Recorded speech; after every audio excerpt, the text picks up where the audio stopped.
কি হয়েছে মা? তুই আর এই যে ইমার্জেন্সি ফোন দিয়ে আনাইলাতে কি বাইতে কেউ কিছু হয়েছে না? যা তোর আব্বার রুমেতে যাই সাগো। কি এলে তোরা এত ইমার্জেন্সি ফোন দিয়ে আনালো আইসি। যা রুমেতে যাই সাগো। আচ্ছা ঠিক আছে আমি যাই সাইয়ের।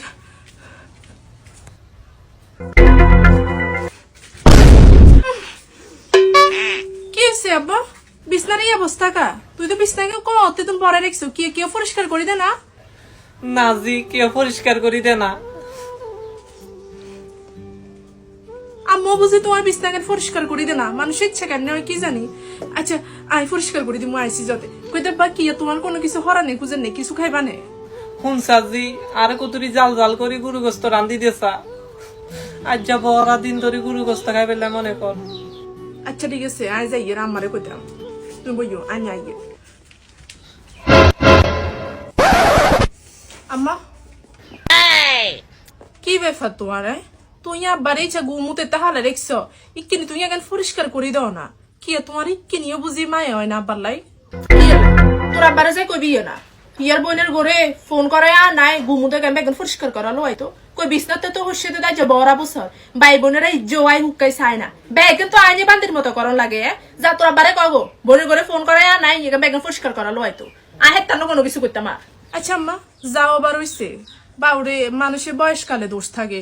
অন কই যে শুনো আব্বার কাছে শুনলাম দে আব্বার বলে গরু গোস্ত দিয়ে ভাত খাইতো মন সার অন তুই কিনা আব্বারে জাল জাল করি অল্প গুদুর হইলে গরু গোস্ত রান্ধি দেওয়াই জানলাই। কি আর গরু গোস্ত এত কিছু খাই না হরানি খুঁজে জীবন তো আরে কুই কুই খাইছে অন আবার গরু গোস্ত হরানি খুঁজে রে একদিন তো কবরতে গেছে আয় কোনো কিছু রান্ধি খাবাই দাম তার কই দিছি তোর মন চাইলে তুই রান্ধি খাবার যা। আচ্ছা আম্মা তুই এখন কোন ধরনের কথা করে? তুই না আব্বার স্ত্রী, তুই স্ত্রী যদি এখন যদি ন করে তাইলে করবো কনে? বাইরে মেন সে করে দিয়ে যাবো ওইসে আম্মা যাও তাইলে গরু মাংস আর রান্ধি দিয়ে তুই আব্বা দে হ্যাঁ কেন এসব করছে এখন যা পরিষ্কার করে দেবো আম্মা।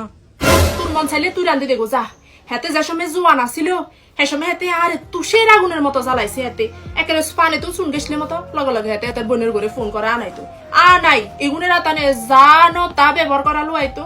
আরে তোর ফুফু ছোট কথা গাড় হাত তুলছে হিতির বাও বাইর বই আই কিন্তু ইতি আরে মারছে তোর বাপে হেয়ার কোনো প্রতিবাদ করে না বুঝছ না নিজের চোখে দেখছে হেয়ার হরা তোর বাপে কয় কি দে তুই আর ভাই বোন মা বাপের লগে যদি মিলেমিশে চলতে আরস তাইলে তুই এই বাড়িতে থাক আর নইলে তুই তোর বাপের বাচ্চা এমনি করে ইয়াতে আর বিচার করছে বুঝছ না। আরে যা জ্বালানটা জ্বালাইছে কিন্তু ইয়েন ভাবে ন যে আরে যে সময় মরবের কাটা লইব সে সময় ভাই বোন কেউ পাশে থাকতো না সময় আয় থাকবো আয় করবো এখন বান্দির মতো এই বান্দিরে দে অঙ্গ ইচ্ছা জ্বালাই লাগে হেতে আর রাত রদ ব্যাগ খাইছে আর না দিয়ে গেন কি এনে কুমরের এখানতে হাঁক হয়ে গেছে হেতে আরে যা জ্বালানটা জ্বালাইছে হেতের মা বাপ ভাই আর রতের খাড়া খাইছে রতের খাড়া আইন আর কোনো কিছু হেতের করে খাবাইতাম একটা কিয়া হ্যাঁ সময় এত বোনেরা আই আই আসাল্লিশ করতো আর বিচার করতো অনেক জন না হেতের বোনেরা এত গুমুতে একন কাজ চাইতো আজ বড় আবু সত্য বিছনাতে উঠছে দে অনেক জন ইজ্জা ভাই বোন যদি কিনে হুকাই চাই যেত এত ক গোজা এখন বেগন হেতের ভাই বোনেরা আনি এখন করালো আইতো যার সময় আল্লাহ জোয়ান কি আমলে বিচার অকল করালো আইতো হ্যাঁ অন যাই এখন করাই ফেলে আই কোনো কিছু করতাম না কোনো কিছু আহাইতাম না।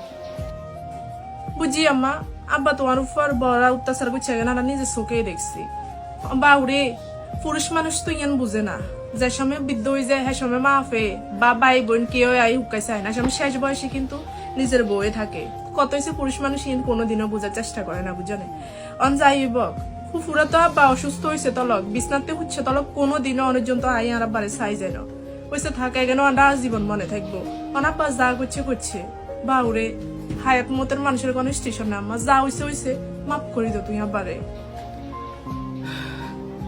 আচ্ছা দে বুঝছি অনার কি করবো অনার আসলে কোনো কিছু করার না এখানে আর নসিবেতে আসে না নসিবেত করে আনছি হিল্লা এখানে আর লগে হয়েছে যা জি তুই যা ঠিক আছে আয় যা।